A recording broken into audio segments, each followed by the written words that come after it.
Assalamualaikum warahmatullahi taala wabarakatuh.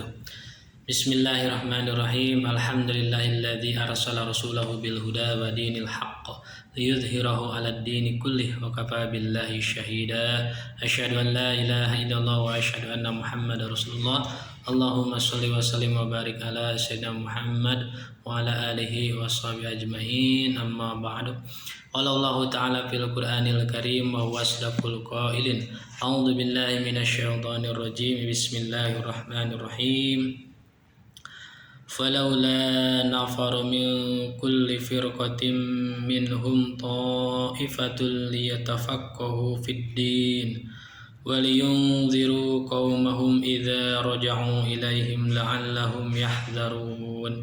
Faqala an-nabiyyu sallallahu alaihi wa alihi wasallam, al-ilmu qabla al-qawli wal amal. Shadaqallahul adzim wa shadaqa rasulun nabiyul habibul karim. Para jemaah sekalian, para sahabat kaum muslimin wa muslimat dimanapun berada, alhamdulillah wa syukru ala ni'amillah. Pada kesempatan hari ini kita semua masih diberikan kesehatan umur panjang sehingga bisa kembali melakukan rutinitas kita ya, dan juga semoga senantiasa kita diberikan kemudahan dan kelancaran setiap urusan, dan juga semoga amal ibadah kita semuanya diterima oleh Allah Subhanahu wa taala. Amin ya Allah ya rabbal alamin. Baik, selanjutnya kita lanjutkan kembali kajian ilmu tauhid ya. Alhamdulillah pada pertemuan sebelumnya kita sudah mempelajari sifat wajib 20 ya yang dihaknya Allah. Yang pertama yaitu sifat wujud ya, dan sifat wujud ini termasuk dengan yang disebut sifat nafsiyah.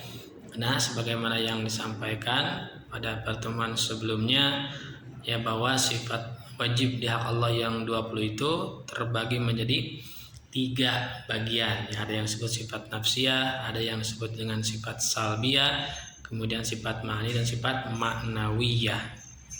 Nah, sifat nafsiyah hanya ada satu ya, yaitu sifat wujud ya. Wujud artinya ada, jadi Allah wajib bersifat wujud artinya ada. Nah, wajib di sini saya tekankan kembali adalah wajib menurut akal, artinya akal kita tidak menerima, tidak bisa dimengerti kalau Allah itu tidak ada, jadi harus ada ya. Dalilnya apa?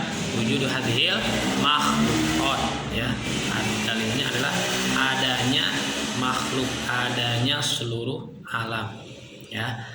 Nah, adanya seluruh alam ini menjadi dalil adanya Allah, karena tidak mungkin ada makhluk tidak ada yang menciptakan gitu ya. Dan siapa yang menciptakan? Yaitu Allah, berarti Allah itu ada. Itu dalilnya, dalil akli ya, dalil yang bersumber dari akal. Kemudian dalil naklinya itu dalil yang ada nasnya begitu ya, yaitu dalil Al-Quran atau Al-Hadis. Nah, untuk dalil naklinya ya, sifat wujud ini yaitu terdapat dalam surat As-Sajdah ayat 4 ya. Dalil nakli sifat wujud yaitu surat As-Sajdah ayat 4. Bismillahirrahmanirrahim. Allahul ladzi khalaqas samawati wal ardh wa ma bainahuma fi sittati ayyam tsumma stawa 'alal 'arsy. Ya, itu dalil sifat wujud, dalil naklinya ya, bersumber dari Al-Qur'an. Jadi Allah alladzi khalaqas samawati wal ardh, Allah adalah yang menciptakan langit dan bumi beserta seisinya ya, wa ma bainahuma, serta sesuatu yang ada di antara keduanya itu seisinya. Semua makhluk ya, langit dan bumi semuanya adalah ciptaan Allah. Allah yang menciptakan. Fi sittati ayyam, dalam 6 hari ya. Jadi Allah menciptakan langit dan bumi beserta isinya itu dalam masa 6 hari. Fi sittati ayyam, 6 hari. Nah, kemudian hari di sini tentunya bukan hari yang sebagaimana kita maklumi ya, yaitu satu hari itu 24 jam. Bukan satu hari 24 jam. Nah, tapi yang disebut hari di sini adalah hari sebelum diciptakannya langit dan bumi ya, karena hari yang kita tahu sekarang yaitu 24 jam itu adalah hari setelah adanya langit dan bumi, dan juga setelah adanya peredaran bumi mengelilingi matahari dan sebagainya. Nah bukan itu yang dimaksud ya. Jadi bukan satu harinya bukan 24 jam, wallahu alam ya.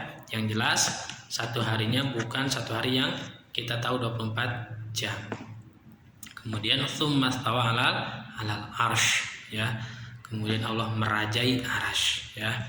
Nah, di sini kan tadi disampaikan Allah menciptakan langit dan bumi itu dalam 6 hari ya.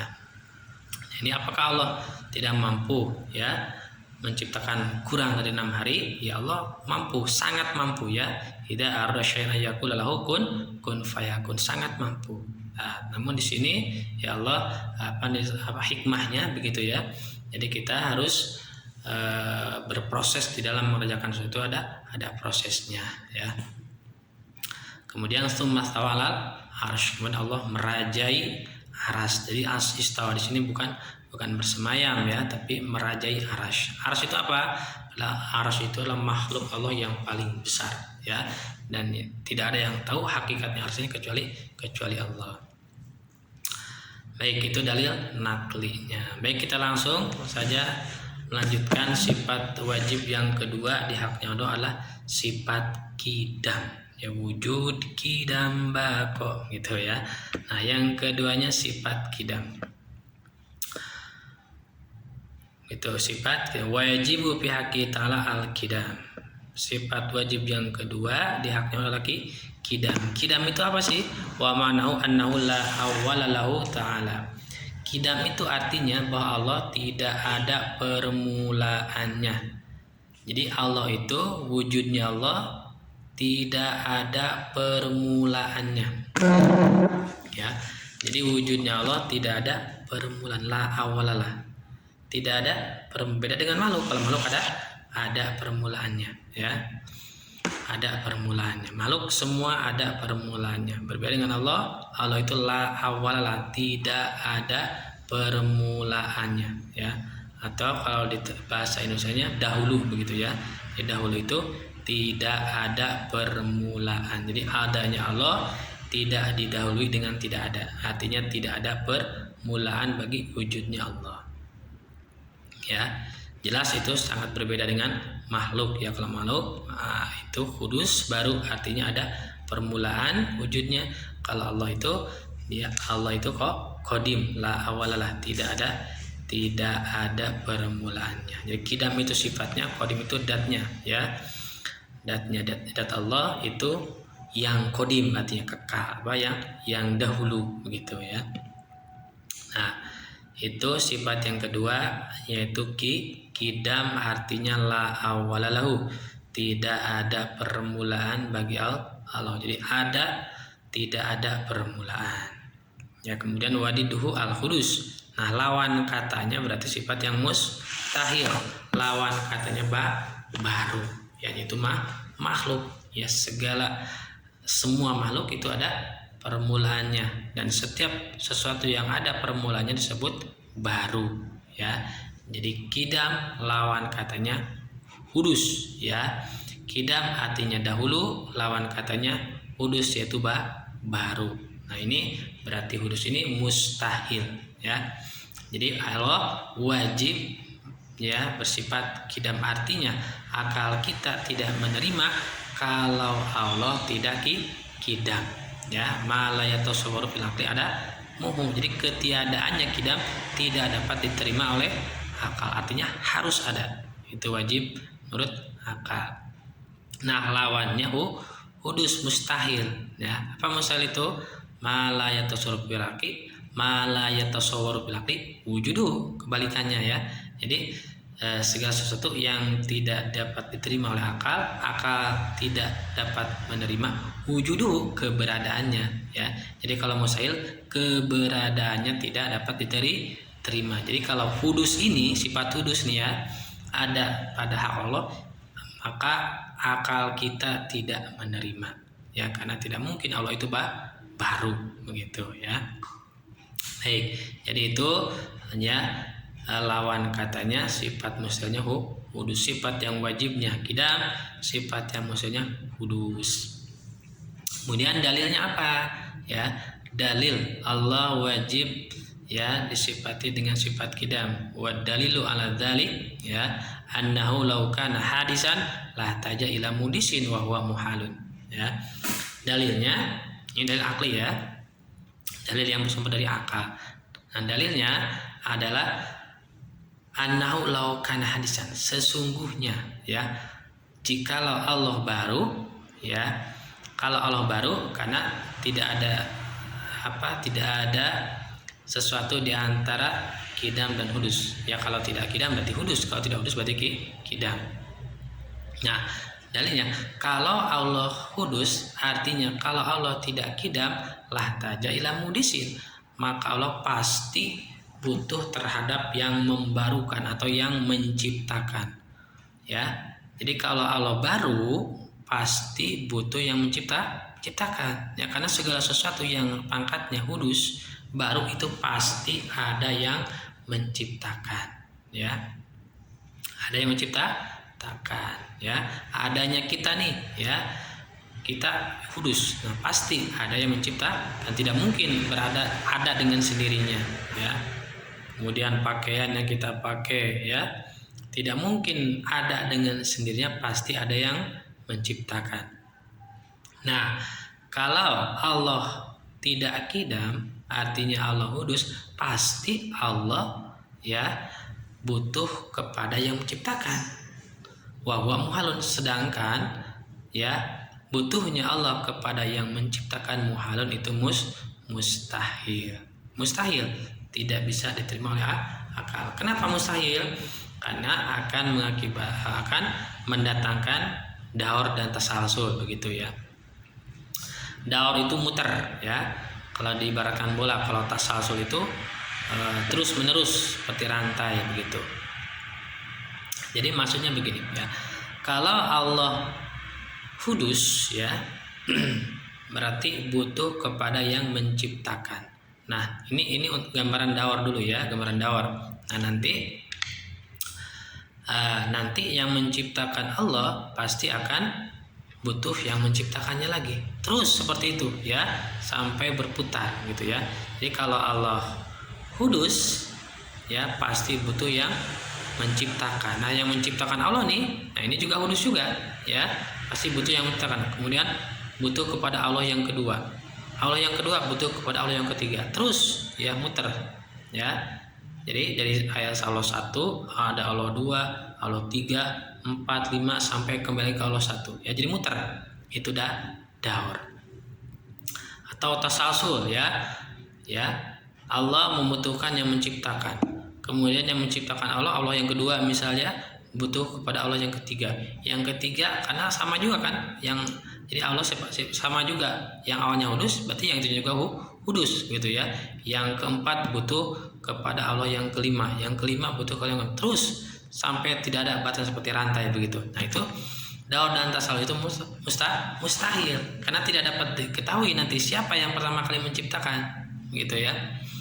Karena daur dan tasalsul ini keduanya mustahil karena tidak dapat dimengerti nanti siapa yang pertama kali menciptakan ya. Jadi butuhnya Allah kepada yang menciptakan itu mustahil. Jadi kalau Allah mustahil ya hudus berarti Allah wajib qidam ya gitu. Itu dalilnya ya, dalil akli. Baik, saya ulangi ya. Jadi dalilnya Allah wajib bersifat dengan qidam, yaitu kalau Allah tidak qidam artinya Allah hudus, pasti Allah butuh yang menciptakan.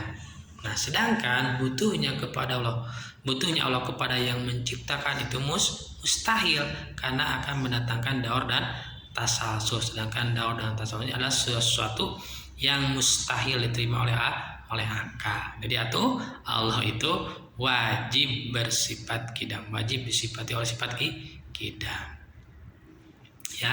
Jadi mati ya, qidam itu artinya la awala lahu ya, tidak ada permulaannya ya, tidak ada permulaannya. Itu dalil aklinya ya. Kemudian dalil naklinya ada ya. Dalil naklinya yaitu terdapat dalam surat surat Al-Hadid ya, surat Al-Hadid ayat 3 ya. Bismillahirrahmanirrahim.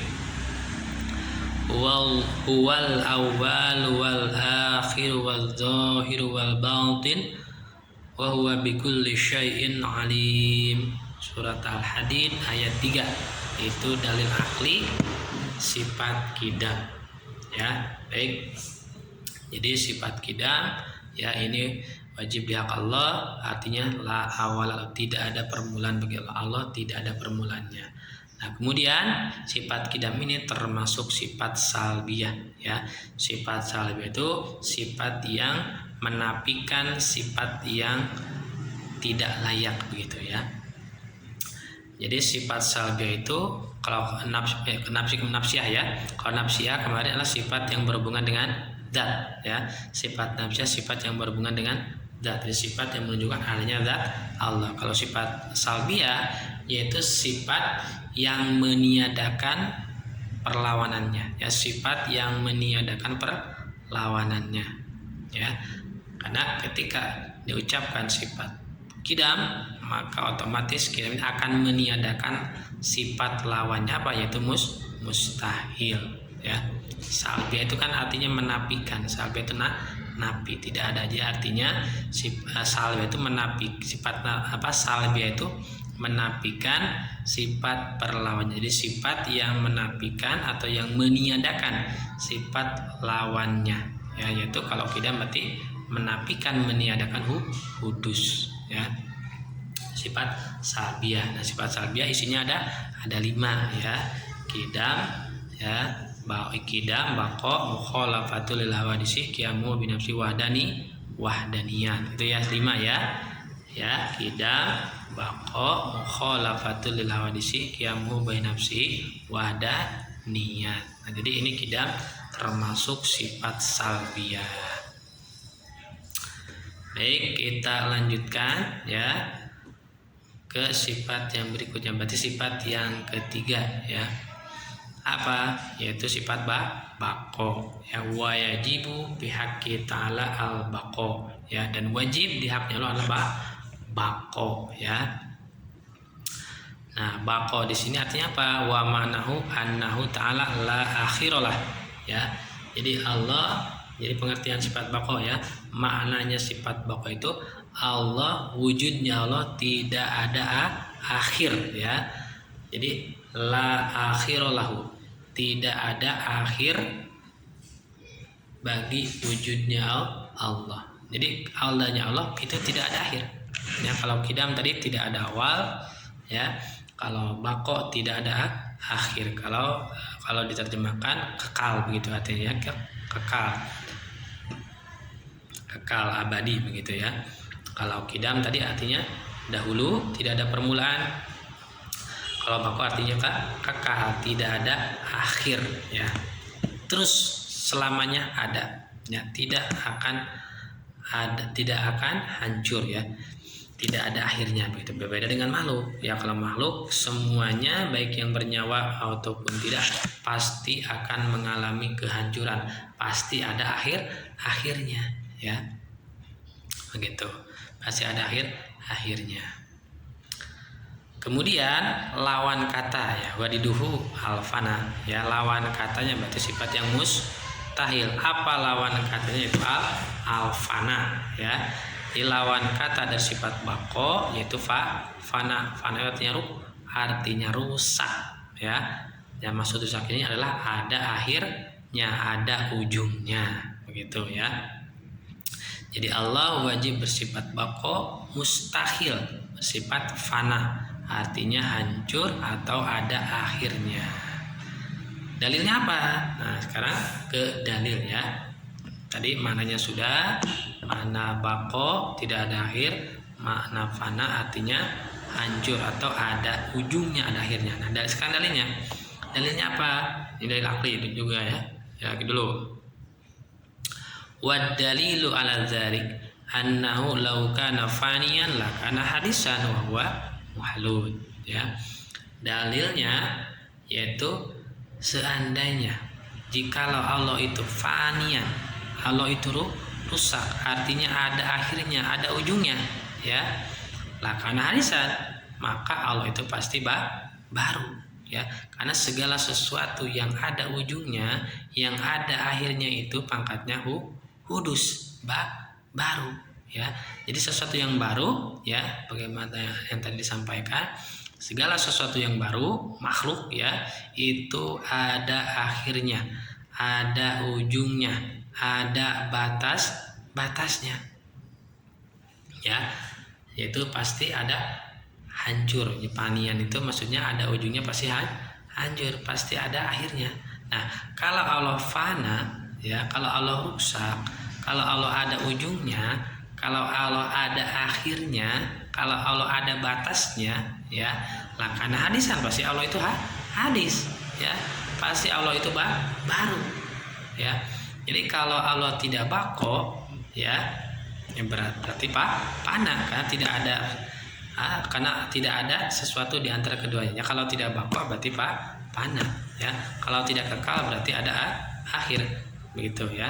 Tidak ada jeda, tidak ada sesuatu di antara keduanya, begitu, ya.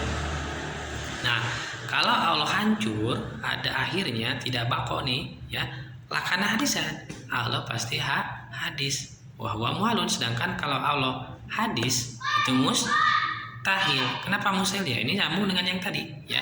Karena kalau Allah hadis, Allah baru, pasti butuh kepada yang menciptakan, ya. Taju ila muhdisin, pasti butuh kepada yang mengadakan, yang menciptakan.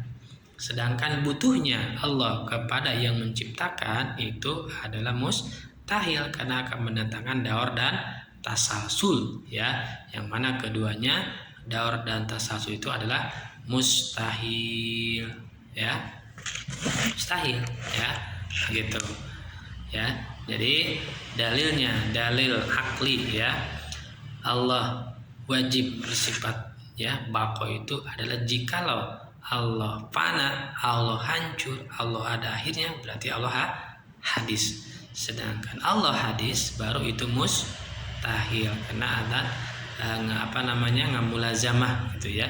Karena pasti akan nanti menimbulkan daur dan tasalsul. Sedangkan daur dan tasalsul adalah sesuatu yang mustahil, karena daur tasalsul tadi sebagaimana telah disampaikan itu nanti tidak dapat diketahui, ya, siapa yang pertama kali menciptakan, ya, tidak ada ujungnya, tidak jelas, gitu, ya. Itu sifat bako, lawannya lawannya fana. Baik teman-teman sekalian, sahabat semuanya, kaum muslimin muslimat dimanapun berada, ya, kita cukupkan sekian dulu, ya. Insyaallah nanti dilanjutkan pada pertemuan sebelumnya, yang mudah-mudahan bermanfaat, ya, khususnya bagi saya pribadi, umumnya bagi siapapun yang mendengarkan, melihat video ini, ya. Baik, wallahu a'lam bishawab. Tutup dengan doa kafaratul majlis. Subhanakallahumma wa bihamdika asyhadu an la ilaha illa anta astaghfiruka wa atubu ilaik. Baik, sekian, mohon maaf bila ada kesalahan. Wassalamualaikum warahmatullahi wabarakatuh.